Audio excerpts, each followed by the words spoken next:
Shhh was first published in 1991, and I was playing around with ideas.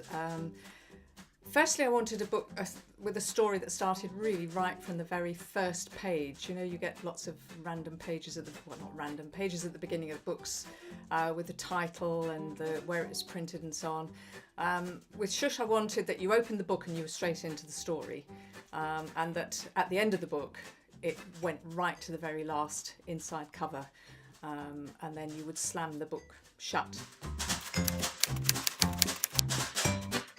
And it wasn't until I decided that the book would be a giant's castle, and that you would go from page to page in the book, and that would actually take you from room to room in the castle, knowing that at some point you were going to bump into the giant. And it's actually a very simple book in a way. It does have flaps in it, and the flaps you look through, but you look through to see to make sure that the status quo is still there, so that if you, for instance, come across the giant's cat, you open a flap once you've gone past that room where the cat is, to make sure the cat is still there. And then you're told all the way through to be quiet, because there is a danger of meeting the giant. So the child is, when you're reading it to a child, you're telling the child all the time to be quiet. And then finally you get to the room where the giant is asleep. And at that point, being a mischievous sort of person, I wanted to engage the child completely. And at this point, we actually ask the child, as the reader, you ask the child to go to say boo. It's a strange thing, but children don't actually expect the giant to have woken up.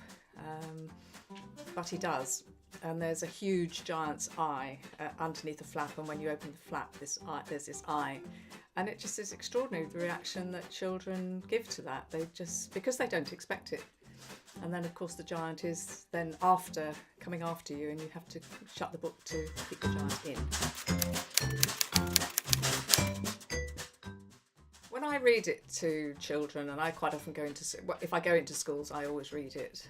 I make sure that they are quiet right from the beginning, and if there's any noise at all, I pick up on that. If somebody sneezes, if somebody's fiddling with their shoes or something, I say, for goodness sake, be quiet. This is a really dangerous, scary book. There's a giant in here, and that's what you should do, is to get that sort of get them really gripped. And if you've done it properly, and it's not difficult, they will be sitting there just kind of scared, but an enjoyable scared, and that's important because children still need to know that they're safe.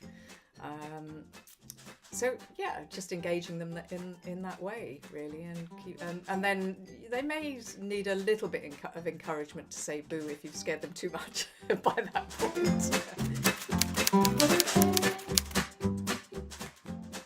If someone's enjoyed reading Shhh to their school or to their children, then the follow-up Keep Out, which came out some good few years later, has a lot of the same elements as Shhh. It's a little bit more complicated, but it does have flaps, it's scary, and in this particular case, the reader is reluctant, but the listener, the children listening, will want to keep the book going.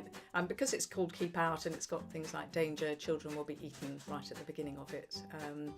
It's one of those where children are kind of on the edges of their seat, but they still want to keep going. And it's based on Goldilocks and the Three Bears.